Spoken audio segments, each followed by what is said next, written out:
Very good morning students. मैं आज आप लोग को पढ़ाऊंगा हीट ट्रीटमेंट का दूसरा लेक्चर। हीट ट्रीटमेंट के दूसरे लेक्चर में हम डिस्कस करेंगे नॉर्मलाइजिंग प्रोसेस के बारे में। तो नॉर्मलाइजिंग प्रोसेस में हम डिस्कस करेंगे कि हीट ट्रीटमेंट का दूसरा लेक्चर है। तो कल हमने बताया था आपको हीट ट्रीटमेंट के बारे में। हीट ट्रीटमेंट क्या होता है?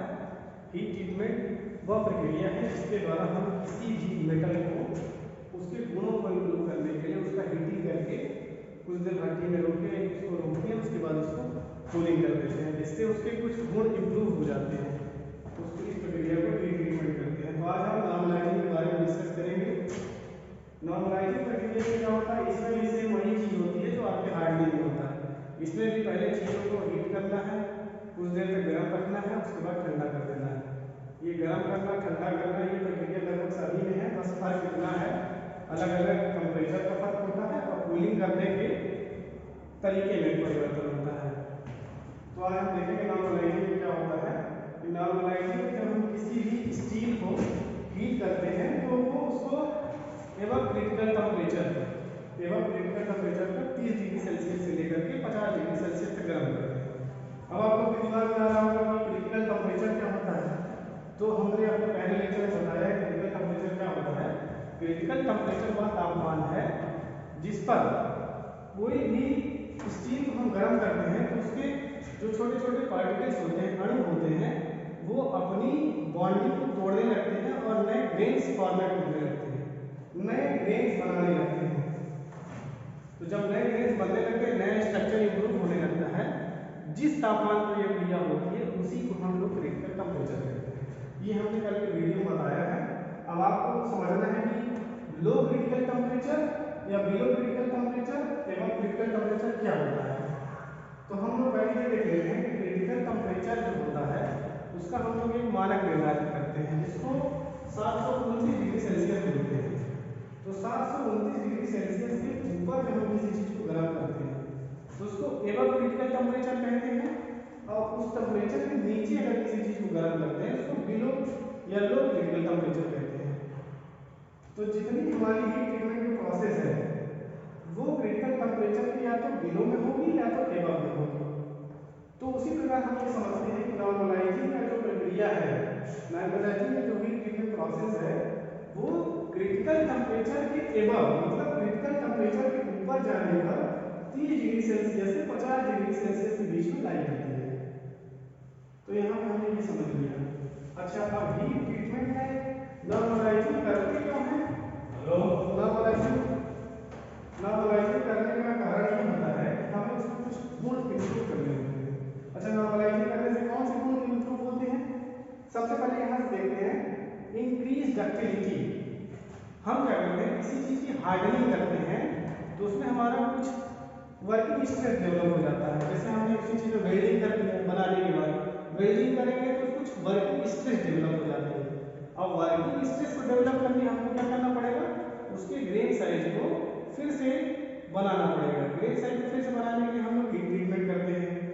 अच्छा, हीट ट्रीटमेंट कर दिए तो उसकी डक्टिलिटी इंप्रूव हो गई। डक्टिलिटी मतलब होगा थोड़ा सा लचीलापन इंप्रूव हो गया।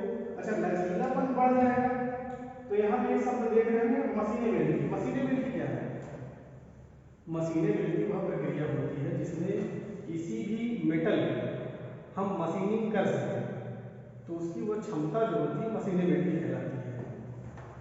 अगर किसी चीज की मशीनेबिलिटी को इंप्रूव कर देंगे किसी भी मेटल की, तो उसमें हम ड्रिलिंग, बोरिंग, नोचिंग, मशीनिंग आराम से कर सकते हैं। इसी प्रोसेस को मशीनिंग कहते हैं। अब चूंकि हम पहले डक्टिलिटी बढ़ा दिए हैं, डक्टिलिटी बढ़ने के साथ साथ मशीनेबिलिटी भी बढ़ जाती है। डक्टिलिटी बढ़ाने के साथ साथ मशीनेबिलिटी बढ़ जाती है।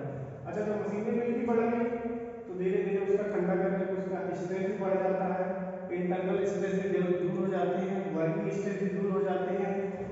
वेल्डिंग करने के बाद क्या होता है, कुछ स्ट्रेस जो जनरेट होता है वो भी नॉर्मलाइजिंग प्रोसेस के अंतर्गत दूर हो जाता है। तो हम यहाँ पे देख रहे हैं कि नॉर्मलाइजिंग जो प्रोसेस होता है 30 डिग्री सेल्सियस से लेकर 50 डिग्री सेल्सियस तक रखते हैं, लेकिन एवं क्रिटिकल टेम्परेचर मतलब क्रिटिकल टेम्परेचर के ऊपर इसको गर्म करते हैं। अच्छा, ये वैरी भी कर सकता है। यहाँ हमने 30 जरूर लिखा है, ये 20 से 50 भी दे सकता है। किसी किसी चीज बुक में जो है 40 से 60 डिग्री सेल्सियस तक लिखा रहता है, तो ये वैरी कर सकता है। ये हमने ऑन एन एवरेज दे दिया है 30 डिग्री कूलिंग प्रोसेस क्या है?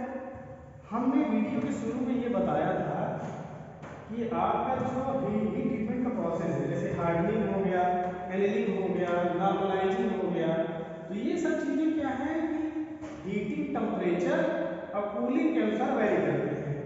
भाई हीट ट्रीटमेंट में हमको करना क्या है, हर मेटल को, हर स्टील को आपको गर्म करना है, गर्म थोड़ी देर करते रहना है, उसके बाद ठंडा कर देना है।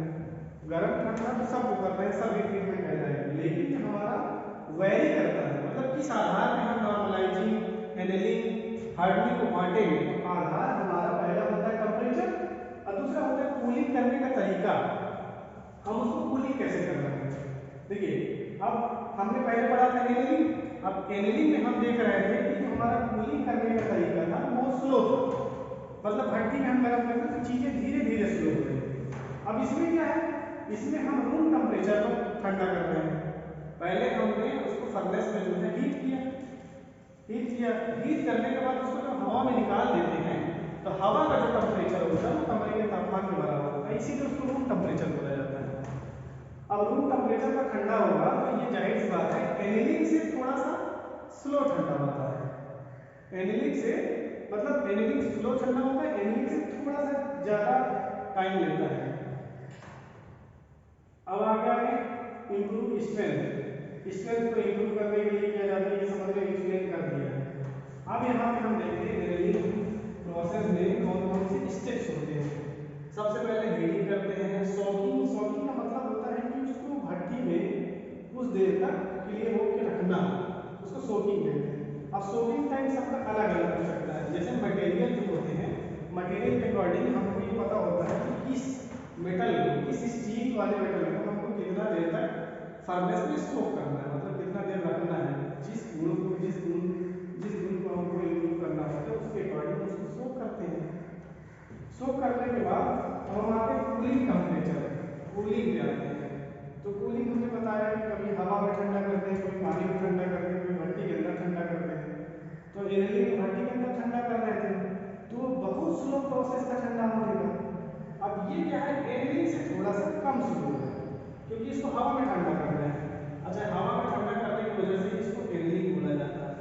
इसको ठंडा करने के बाद वो स्टील की क्या होती है, टफनेस इंप्रूव हो जाती है, टफनेस इंक्रीज हो जाती है। कल हमने आपको एक छोटा सा उदाहरण दिया था कि जैसे मान लीजिए रेल की पटरी जो होती है जिसमें ट्रेन चलती है। अब आपको हमेशा ये लगता है कि ट्रेन की पटरियाँ हैं, दिन भर में पटरी से 100-150 ट्रेनें, 200 ट्रेनें आए गुजरती रहती हैं, तो लोहे से लोहे रगड़ता है तो फ्रिक्शन के कारण पटरियों को घिस जाना चाहिए, लेकिन वो नहीं घिसती। क्यों नहीं घिसती? क्योंकि हम उन पटरियों का हीट ट्रीटमेंट कर चुके होते हैं, इसीलिए हीट ट्रीटमेंट किया जाता है ना। अच्छा, हीट ट्रीटमेंट करने से क्या होगा, उस पटरियों का हीट ट्रीटमेंट कर दिए, उसमें इंप्रूव हो गया स्ट्रेंथ, हमने लिखा नॉर्मलाइजिंग प्रक्रिया में स्ट्रेंथ इंप्रूव हो जाता है, तो उसकी स्ट्रेंथ इंप्रूव हो गई, टफनेस इंप्रूव हो गया। तो इससे होगा क्या, अब पटरियों में कितनी भी ट्रेन आए जाए पटरी पे कोई फर्क नहीं पड़ेगा, क्योंकि उसकी टफनेस को हमने इंप्रूव कर दिया है, स्ट्रेंथ को हमने इंप्रूव कर दिया है। उसके अंदर जो स्ट्रेस थे, अब पटरियों में जैसे ज्वाइंट में होता है, पटरियों में ज्वाइंट तो होता ही है, अब ज्वाइंट में क्या करेंगे, वेल्डिंग करेंगे, वेल्डिंग करने के बाद भी कुछ स्ट्रेस डेवलप हो गई, वो स्ट्रेस को दूर करने के लिए भी हम लोग हीट ट्रीटमेंट करते हैं।